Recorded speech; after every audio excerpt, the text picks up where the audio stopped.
clash. It's virtually a semi-final to get into the Super 8s to join South Africa from this group.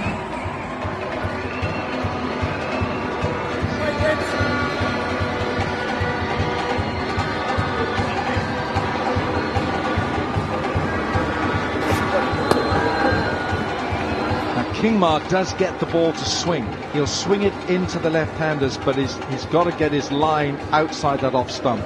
Yeah, if conditions are conducive to shape, he definitely will. I remember a good game that he had against South Africa in Joburg. There was at altitude, and if you're going to swing it in any place, it's probably in Johannesburg. There is the Group D standing. South Africa, look at them, top of the pops, 3 from 3, and then...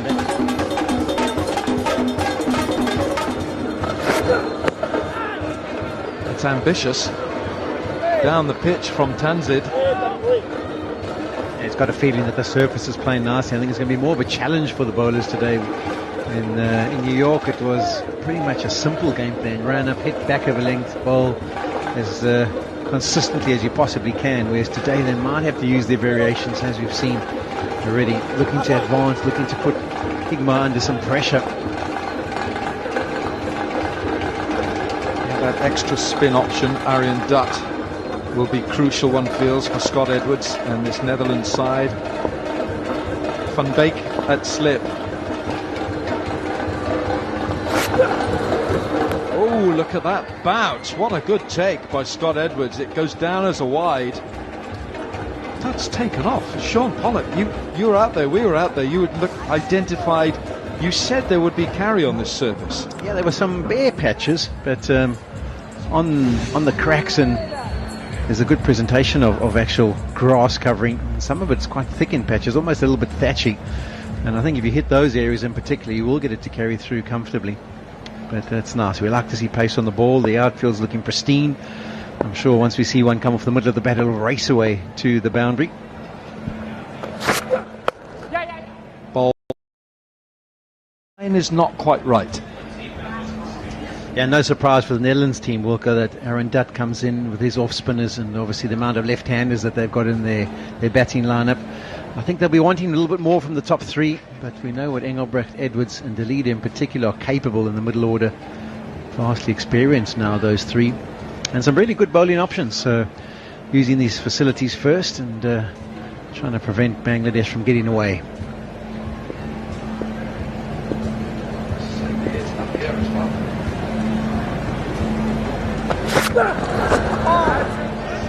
A little extra bounce. 3 from the first over, 3 for naught.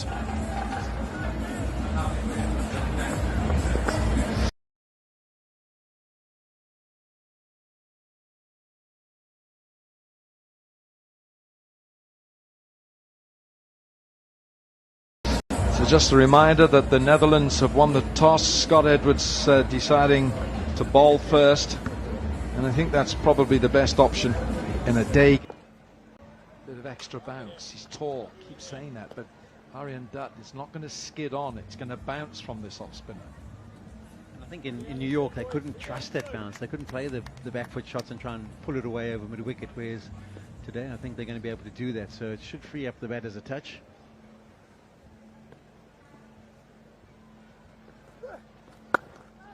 Short, pulled. Oh, could be trouble here. He's okay. Tanzid had come a long way down. Bastoleda is the fielder. Yeah, he did brilliantly to cover the ground and then pick up the ball, but just with him slipping meant that he couldn't get it back to Scott Edwards behind the stumps quicker than he would like. And if he had managed to do it, I think it could have been interesting.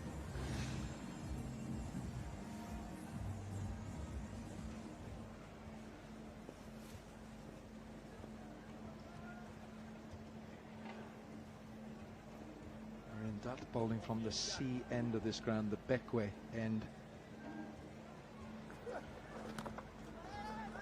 It's got something on that. Let's just keep an eye on the umpire here, whether that was a leg bye or whether there was a little bit of bat in that. Umpire says leg bye.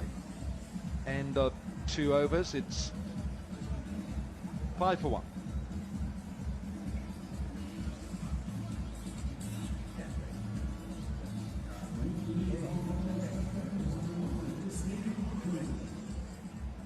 Safely. Tanzid living dangerously. You touched on about the breeze, the strong breeze coming across the ground. That was one that was hit into that breeze. And that's why Max Haddad had a chance of getting there for quite some time, but gets away with it. There's another example of the slightly steeper bounce. And Bangladesh have had their struggles against short pitch deliveries. Even in the last match against South Africa, we saw Shakib Al Hassan trying to pull the ball coming on a little bit quicker. So you need to be spot on in terms of when you're deciding to take on the bowlers if there is an opportunity on hand.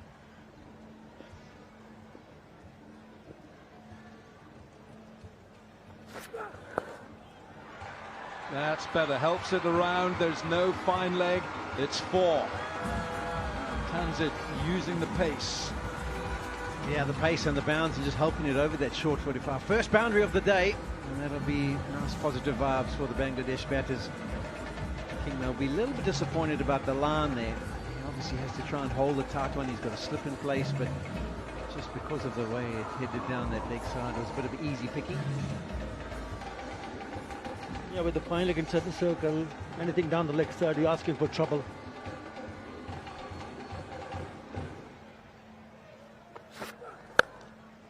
Goes down the pitch, swings hard.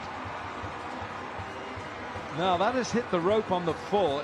If it has done that, it's a flat 6. I think we've got our first 4, now we've got our first maximum. I think it's definitely landed on the cushion, I think. But the use of the feet, giving himself some room. We saw in New York it was very difficult, even though if you used your feet there, the nature of the surface, it was slow. It was a lot of players were clothing the delivery, trying to whack it away. And I think that's landed straight on the cushion. And I think we've got 10 from 2 in this over in the last 2 deliveries. Yeah, it's a cracking shot.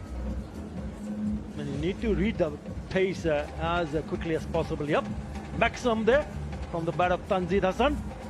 Guess what, Atta? That's his first 6 in the T20 World Cup. Tell me what, he's hit that well. Looks offside again. Oh, that has bounced nastily. Tim Pringle, the fielder out there. I think he caught his spikes in the turf. He went down before the ball had got to him. You can see a great big clod of turf, a bit like some golfers' divot. He must be a golfer. You can see he's repairing his divot, and his you can just see his knee that just digs into the ground. Maybe a little bit of the rain that happened over the last half an hour, but he's managed to cut it off. But what a good over this has been for Bangladesh. 14 from the first 4 deliveries. Short. That's hit him. It's lodged itself in the helmet. Absolutely has. Stuck in the visor. That really is an eyeball.